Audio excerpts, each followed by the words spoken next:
All right, welcome back. Thanks. I'm glad you weren't fired. I'm glad you weren't fired. I'm glad Max didn't fire all of us. I know, both right? of us. Yeah, they did a great job last week, by the way. They did a great that. job. They're much wittier and smarter than you and I combined. They're much more everything than we are. Right on. Yep, so great, sure. great job, ladies. Yep. But we're back, for better, for worse, Yep, and like we it or do not. have a couple things to share. Today's Friday the 8th, and yeah, I don't know. It's a beautiful day. Yesterday was a cooker. God, it was crazy. 81. It was like a heat wave. It was like my kids were like, "Oh my God, it was so hot today." That's right.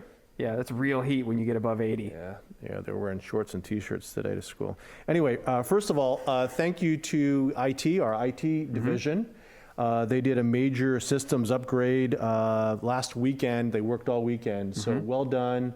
We're working through some things. I think what it was, they had to rewire the reverse osmosis Gen X new cloud system, and so I know all about it. Yeah. So I helped them just remotely. Yeah. Did they tweak the flux capacitor as well? They did. They had to start up the reactor a little bit and get that going to get some extra power. So well done, that's IT. great. Thank Yeah, you, good job, Sebastian and guys. Joel. Yep. Also, thanks to everyone who attended and commented at Tuesday's council meeting. Well Good attended. meeting. Yeah. Well attended. People were polite and well spoken, and we appreciate that. So thank you for commenting and attending. We're going to have a budget. We're going to birth a budget. So Imagine that. We're working on the budget. This is our budget season, so we're working furiously. Robin and Russell and finance team and Max and you and others and the department heads are working on the budget now. We'll introduce the draft budget to the council at their regularly scheduled May meeting, which is May 3rd. It's a big meeting. It's important. Please get involved. We'll talk about revenues and expenditures and capital improvements and all those things that make up a lovely budget in municipal government. So thank you for that. And then lastly, we have received council direction to send a cease and desist order to Picasso.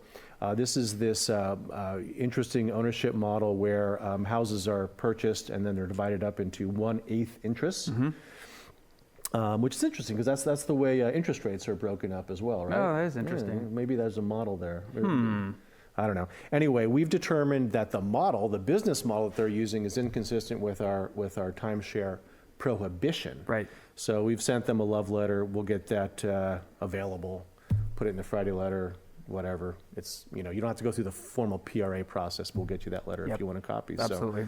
So that's all I got, buddy. What do you have? Well, a couple things. For those that haven't heard yet, on Tuesday at that city council meeting, they decided to leave in place that April 20th removal date for all the parklets. Is that right? That's correct. Yeah, believe it or don't. So 5 o'clock p.m., April 20th, all the parklets and any other things that are out in the right of way will be removed. Heaters, tables, seats, tables, garbage cans, everything that was associated with these temporary parklets. Right on. Yeah, so that's where that went. This again doesn't have anything to do with the permanent program. There is going to be at some point in the future a conversation about what a permanent program might or might not look like. But there'll be a lot more work that goes into that. You're going to have to do updates to the zoning code, the general plan, public outreach, tons of meetings, all that stuff. So that's down the road, unrelated to this. This is just for the temporary parklets. Got it. Yeah, the public process is going to be very important for that topic. Absolutely. Speaking of public process, I love a good segue. So we are starting to begin work on drafting a wireless ordinance. We had that joint meeting of the City Council and Planning Commission, which was really the kickoff of that process. And I want to assure everyone, because I think that there's some, I don't want to call it a rumor necessarily, but there's been some worry that the city is just doing this ordinance and it's going to get approved in one meeting, one and done, and that no one's going to have a chance to be involved in the process. But we don't do anything that way. We don't do anything that way. No, it's so important to get that info and feedback from the public. I mean, we really value that. So I just want to assure everyone, we're going to have a PC workshop to work on just drafting parts of the ordinance. Then we're going to come back to the Planning Commission with a draft and getting a recommendation to the City Council. Then we'll go to the council for a workshop. And then we'll come back to the council for a first reading and a second reading of the ordinance. So from now until the time that the ordinance is adopted, there are going to be no less than 5 public meetings. So there's lots of time and opportunity for people to be involved in this. Absolutely. And we'll broadcast when those meetings are. There'll be ample time to speak, not just, we will encourage more than a 3-minute time limit. And again, we'll get drafts out there with plenty of time for people to comment and review the docs. Absolutely.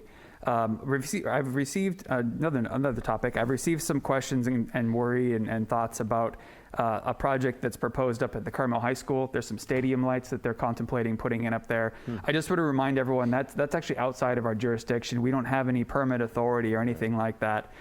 Carmel Unified School District, because they're a school district, they're effectively a small government. They're in charge of their own destiny on that. They're reviewing and approving that.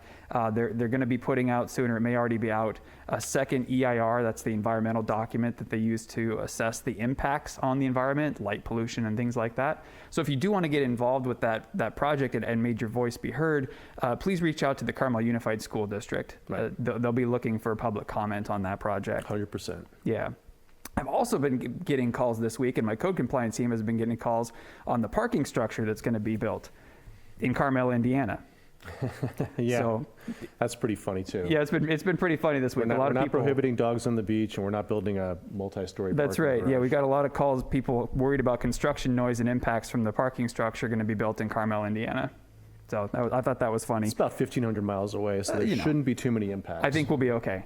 And then the last thing I have, and then I'll stop talking, is I just want to remind everyone, Monday, April 11th, is the last day for applications to be a part of one of our boards or commissions. This is Planning Commission, Forest and Beach, Historic Resources Board. We sound like a broken record, but we want everyone to get involved. So please, if you're interested in that, take some time over the next couple of days, send in that application. What happens after that is you'll be scheduled for an interview with the mayor and the mayor pro tem, and then ultimately those decisions will come to the full council. Correct. Yeah. Right. Yeah. Yeah, it's one of the best ways to get involved in local government. It's such important positions as advisors to the council, but also decision makers in so many policy and discretionary issues. So Absolutely, well said. Please, we welcome your involvement. So again, you can fill out the application in pencil or pen. Please don't use a crayon, but get that into us by close of business on Monday the 11th, which is 3 days from now. That's right. And that's all I have. All right, take good care. Hey, you too. Take good care.